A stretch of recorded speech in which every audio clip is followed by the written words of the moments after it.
Board exam. तो आज का जो टॉपिक है जिस पे हम डिस्कस करने वाले हैं वो है बोर्ड एग्जाम। और मैं चाहूँगा कि ये जो वीडियो है वो सभी के सभी बच्चे देखें, समझें और नहीं खुद ही देखें, अपने पेरेंट्स को भी ये वीडियो दिखाएं। क्यों दिखाएं, इसके पीछे रीज़न है क्योंकि बोर्ड एग्जाम को बोर्ड एग्जाम ने एक बहुत बड़ा हवा बना रखा है कि अरे बोर्ड एग्जाम आ गए, बोर्ड एग्जाम आ गए। स्पेशली मैं उन पेरेंट्स से ये बात कहना चाहूँगा जो बोर्ड एग्जाम को लेके इतना ज़्यादा इस चीज़ को इतना ज़्यादा वो कर देते जितना है नहीं। बोर्ड एग्जाम सिंपल, जैसे बाकी जो एग्जाम्स होते हैं वैसे बोर्ड एग्जाम है। और मैं आपको बताऊँ, जितना टफ क्लास 9th पास करना है उससे कहीं ज़्यादा ईजी क्लास 10th पास करना होता है, और जितना टफ क्लास 11th पास करना होता है उससे कहीं ज़्यादा टफ पास होता है और कहीं ज़्यादा इजी होता है क्लास 10th को और 12th को पास करना। बट हमारे सिनारियो में क्या है, हमारे पेरेंट्स के मन में क्या चलता है और बाकी लोगों ने क्या बना रखा है कि यार 10th है, बोर्ड है, 12th है, बोर्ड है। तो ये जो चीज़ आ रही है, ये जो सिनारियो आ रहा है, उसकी वजह से क्या होता है कि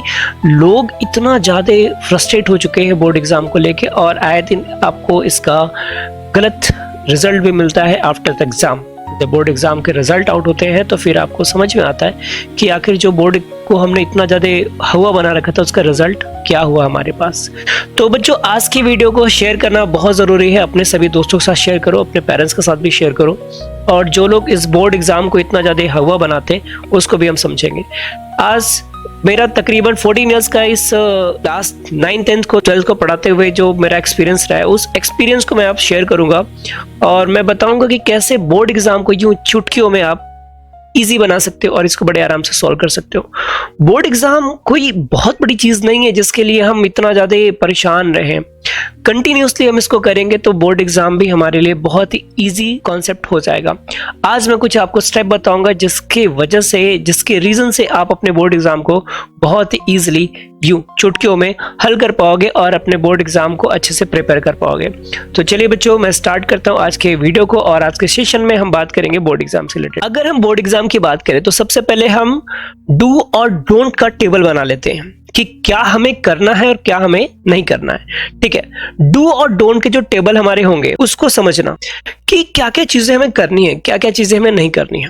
पहली बात हम डिस्कस करेंगे। लोग आपको तो ये बताते हैं भाई ये करना, ये करना, ये करना, बट मैं आपको ये अगर आपने किया तो समझ लो आपका बंटाधार। तो बंटाधार आपको नहीं करना है। आपको करना क्या है, पहले ये क्या नहीं करना है ये सुन लो। ठीक है, आदत है ना। चलिए, क्या नहीं करना है। पहली बात तो एक चीज ये करना है कि कल पे किसी चीज को नहीं छोड़ना है। कल कर लेंगे, कल कर लेंगे, कल कर लेंगे। अरे अभी जैसे अभी देखा जाए हार्डली तो 1 महीने से ज्यादा का दिन है अभी बोर्ड एग्जाम में। अरे ठीक है, कोई बात नहीं, कल से पढ़ेंगे। ठीक है, कोई नहीं, कल से पढ़ेंगे, ये बिल्कुल नहीं करना। रोज पढ़ो, रोज पढ़ो, जरूर पढ़ो, और एक टारगेट फिक्स कर लो कि हाँ मुझे पर डे के 20 से 25 क्वेश्चन मैथ्स के, 20 से 25 प्रॉब्लम्स साइंस के, कम से कम 2 से 3 टॉपिक आपका हिस्ट्री का, हिंदी का, इंग्लिश का, ऐसे पर डे का टारगेट बना रखो। डेली का टारगेट होना चाहिए। ठीक, तो ये पहले काम नहीं करना। पहला काम आपको करना है कि कल पे नहीं छोड़ना। ये गलती मत करना कि कल करेंगे। ये गलती अगर आपने कर दिया कि कल करेंगे तो वो आपका कल कभी नहीं आएगा, और आप देखोगे कि जब एग्जाम रहेगा उसके एक दिन पहले आपके पास इतना सब कुछ रहेगा और उसको आप कर नहीं पाओगे। पहली चीज।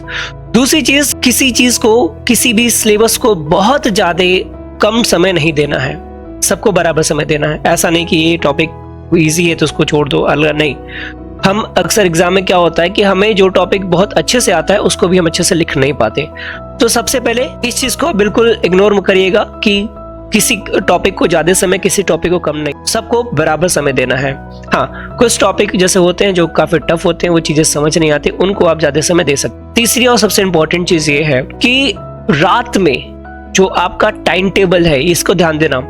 एक फिक्स टाइम टेबल नहीं बनाना है। पहली बात, टाइम टेबल तो बनाना ही मत। अगर आपने टाइम टेबल बना के पढ़ाई करने की सोची तो समझ लो आपका बंटाधार होने वाला है, क्योंकि टाइम टेबल आज तक कोई फॉलो करने वाला नहीं रहा। जितने ये जो यूट्यूब पे आके बताते हैं या फिर जो बच्चे इंटरव्यू में बताते हैं वो सब झूठ बताते हैं। यार रियलिटी में बता रहा हूँ, आज तक किसी ने टाइम टेबल को फॉलो नहीं किया। ठीक, जब भी नींद खुले पढ़ो, कहीं घूम रहे हो मौका मिले पढ़ो, कहीं कुछ मिलने को मिल गया पढ़ो, बस यही काम करना है आपको। खाते रहे हो, खाते समय भी फोन देख रहे हो नहीं, खाते समय भी अगर फोन चला रहे हो तो उसमें भी कुछ ना कुछ पढ़ो। ठीक है, ये करना। तो ये सारी चीजें आपको यहाँ पे होगी। और दूसरी चीज है कि क्या आपको करना है, ये तो समझिए कि क्या आपको नहीं करना। अब दूसरी चीज क्या है, क्या आपको करना है। पहली बात मैंने बोला ना, टाइम टेबल नहीं बनाना है, तो उससे तो बिल्कुल बिल्कुल भी मत बनाना। तो करना क्या है सर, करना ये है अपने को स्लॉट में बांट दो। स्लॉट में जैसे अगर दिन के आपके 24 घंटे होते हैं तो 24 घंटे में 12 घंटे तो बिल्कुल भूल जाओ, क्योंकि 12 घंटे में आपका सोना नहाना बाकी सारी चीजें हो जाती हैं। बाकी के बचे 12 घंटे तो उसमें आपका स्कूल भी है और चीज पे देखना है। तो अब क्या करेंगे, स्कूल में जैसे आप हो तो चलो घर से बात करते हैं। सुबह अर्ली मॉर्निंग उठना है, कोशिश करो अर्ली उठो, क्योंकि सुबह का जब उठते हैं तो हमारा माइंड बड़ा फ्रेश रहता है। आजकल के बच्चों में ट्रेंड है कि सर हम रात रात जगेंगे, वो गलती मत करना। रात रात जगोगे तो पता चला जो बच्चा सुबह उठ के थोड़ी सी प्रैक्टिस कर रहा है, आप उसकी जगह 10 गुना ज्यादा मेहनत करोगे रात को उठ के, तब आपको ज्यादा चीजें समझ में आएंगी। सुबह उठो, सुबह का टाइम बहुत अच्छा रहता है, उस समय जो चीज आप याद करोगे वो जल्दी आपको याद होगा। तो करना क्या है बच्चों, आपको देखो दूसरी बात करना क्या है, आपको करना ये है कि जितने भी टॉपिक्स आपने पढ़े हैं उन सारे टॉपिक्स को रिवाइज करना स्टार्ट कर दो। अब एक्स्ट्रा कुछ पढ़ने की कोशिश मत करना, जितने भी टॉपिक आपने पढ़ रखे हैं उसको रिवाइज करना स्टार्ट कर दो। दूसरी चीज क्या करोगे, दूसरी चीज करोगे कि अपने दोस्तों के साथ बैठो और डिस्कस करो टॉपिक पे। बोल दे भाई ये टॉपिक तू तैयार करके आ, मैं तुझे समझाऊंगा, और ये टॉपिक मैं साथ तैयार करके आता हूं, मैं तुझे समझाऊंगा। तो जब बच्चे आपस में बात करते हैं ना तो चीजों को ज्यादा अच्छे से रिलेट कर पाते हैं। और स्पेशली ये जो टॉपिक आप एडजस्ट करना, ये करना आप एसएसटी के साथ, क्योंकि हिस्ट्री हमें लगती बड़ी बोरिंग है, जल्दी याद नहीं होता। तो जब आप एक टॉपिक पर डिस्कस करोगे तो discussion is the best solution of to learn anything. आप खुद याद करो, अपने दोस्त के साथ कोई आर्गुमेंट हुआ हो तो वो आर्गुमेंट आपके पास हमेशा याद रहता है, तो वो आर्गुमेंट आप रखना कि हमारे दोस्त के साथ ये आर्गुमेंट था, ये मुझे याद रहेगा। दूसरी चीज और क्या करनी है बच्चे आपको, और ये कर लीजिएगा आप लोग जल्दी, कि जितने भी आपके पास फॉर्मूले हैं याद रखना, आपके मैथ्स को हो चाहे एसएसटी के हो, चाहे एसएसटी में तो फॉर्मूले नहीं होते, साइंस में हो, फॉर्मूले जरूर याद करना। मैं बार बार कह रहा हूं फॉर्मूला जरूर याद करना है, क्योंकि अगर आपने फॉर्मूला याद कर लिया तो समझ लीजिए 20 मार्क्स हर पेपर में आपके ऐसे सामने रखे रहेंगे, क्योंकि जो भी क्वेश्चन आपके एमसीक्यूज में आएंगे, क्या लगता है वहां पे कुछ आपको बहुत डिटेल पूछेगा? नहीं, वहां आपसे क्या पूछेगा, वहां आपसे बस सिंपल सा पूछेगा भाई एक रेडियस दिया हुआ है और इसका आपको एरिया बताना है, एक हाइट दिया हुआ है, इसका आपको रेडियस दिया हुआ है कोन का ही या फिर क्या बोलते हो सिलेंडर, उसका आपको एरिया निकालना है। तो सिंपली यहां से क्वेश्चन आप बड़े आराम से कर पाओगे, वो आपके लिए बहुत ही इजी रहेगा। तो फॉर्मूले जितने हैं, फॉर्मूले सारे के सारे आप अच्छे से रिवाइज कर लो, बहुत जरूरी है फॉर्मूला याद करना, ठीक है। अगर आपके फॉर्मूले नहीं याद है तो याद रख लेना, आप उस अभिमन्यु जैसे हो जाओगे जिसको चक्रव्यूह में भेज दिया गया है लेकिन इस बार बिना हथियार के भेजा गया है। तो फॉर्मूले वो हथियार हैं जो आपको एग्जाम में टारगेट करेंगे बिल्कुल क्वेश्चन को सॉल्व करने के लिए, ठीक है।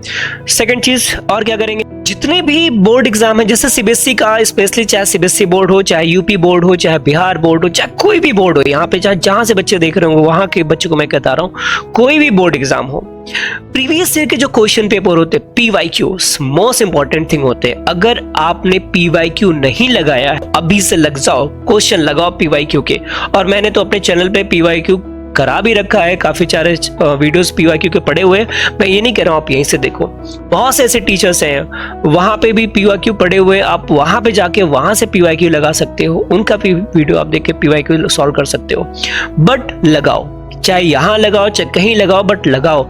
याद रखिएगा अगर आपने पीवाईक्यू लगाया है तो समझ लीजिए कि जो बोर्ड का पैटर्न चलता है कि वो 60 to 70% जो क्वेश्चंस होते हैं वो प्रीवियस ईयर के क्वेश्चंस होते हैं जो पिछले कई सालों से आए रहते हैं, बाकी के 20% क्वेश्चन नहीं रहते हैं। जो भी क्वेश्चन बच्चे मैं बताऊं, रियलिटी बताऊं, पेपर जो होता है ना वो आउट होता है एक तरीके से।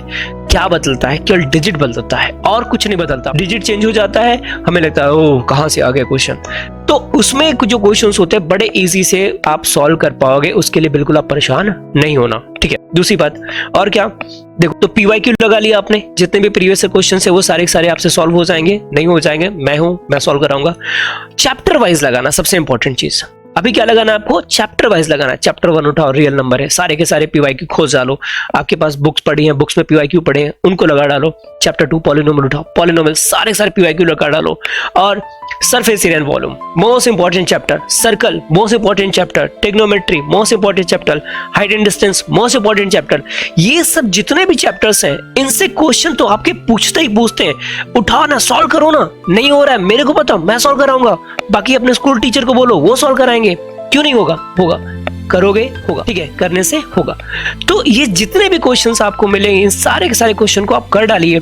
अपना टाइम वेस्ट मत करो, क्योंकि अब ज्यादा समय नहीं बचा है। तो दूसरी बात और सबसे बड़ी चीज भाई, आपको परेशान नहीं होना है, बिल्कुल परेशान नहीं होना कि अरे सर कैसे होगा, एग्जाम आ गया ये। अगर आप बहुत ज्यादा परेशान होना स्टार्ट कर दिया, तो जब बहुत ज्यादा परेशान होना स्टार्ट करोगे, तब आपके साथ दिक्कत ये आएगी कि आप जो करना चाहोगे वो भी नहीं होगा। आराम से रिलैक्स रहो, थोड़ा सा मेडिटेशन करो, सुबह शाम थोड़ा सा बैठ के कम से कम 10-15 मिनट आंखें बंद करके गहरी गहरी सांसें लो, ठीक है। खुले वातावरण में रहो।